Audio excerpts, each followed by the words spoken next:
Namaste students, today we are going to read the second part of the poem Macavity, the Mystery Cat by T.S. Eliot.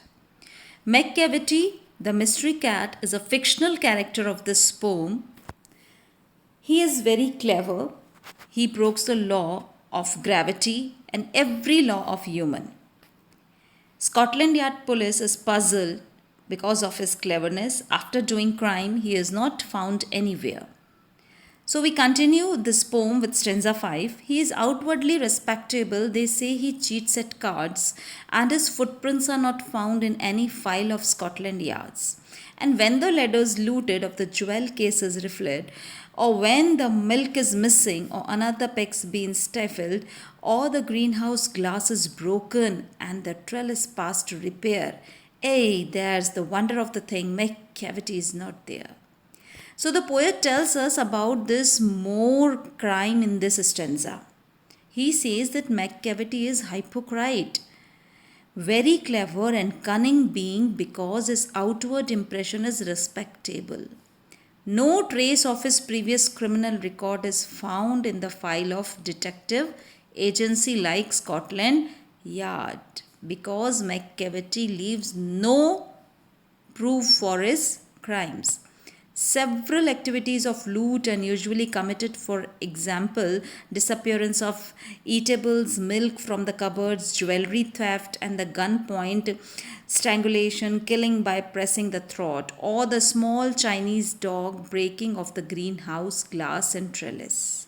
But it is surprising that Macavity leaves no evidence of crime behind him. And when the Foreign Office find a treaty gone astray, or the Admiralty lose some plans and drawing by the way, there may be a scrap of paper in the hall or on the stair, but it's useless to investigate. Macavity is not there.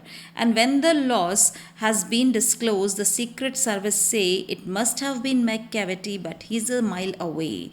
You'll be sure to find him resting or a licking of his thumbs or engaged in the doing complicated long division sums. So this is the stanza 6 of this poem. In this stanza, poet says that the poet continued describing Macavity's crimes. When a file of treaty from the Foreign Office is found missing, the Admiralty, in the past in Britain the Naval Office is called Admiralty, lost some plans and drawings, or a scrap of paper is found in hall or on the stair.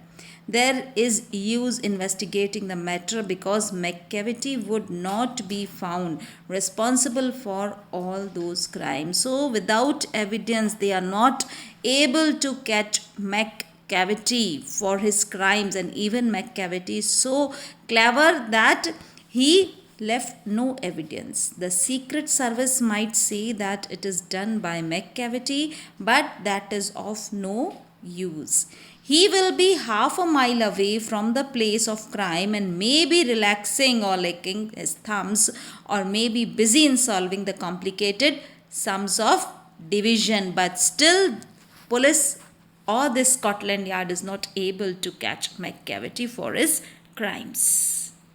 Macavity, there no one like Macavity. There never was a cat of such deceitfulness and suavity. He always has an alibi and one or two to spare. At whatever time the deed took place, Macavity wasn't there.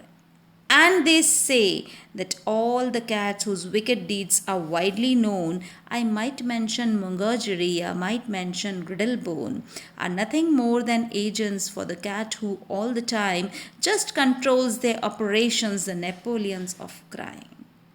Mungojery and the Griddlebone are the types of cats. So in the last stanza, the poet says that there had never been such a deceitful and tactful cat in the past. He is always ready to use an alibi and excuse or more, but he is not present at time of the crime. Then the poet mentioned about other cats like Mungojery and Griddlebone, whose wicked deeds are also known to people, but those were also the agent of Macavity who controlled their actions. So the Macavity is the boss of these cats. He is really the Napoleon of crime. He is the master of crime. So here we ends with this poem, Macavity, the mysterious cat. He is the master of crime and found nowhere by the Scotland Yard police. Such clever cat he is. Thank you, students.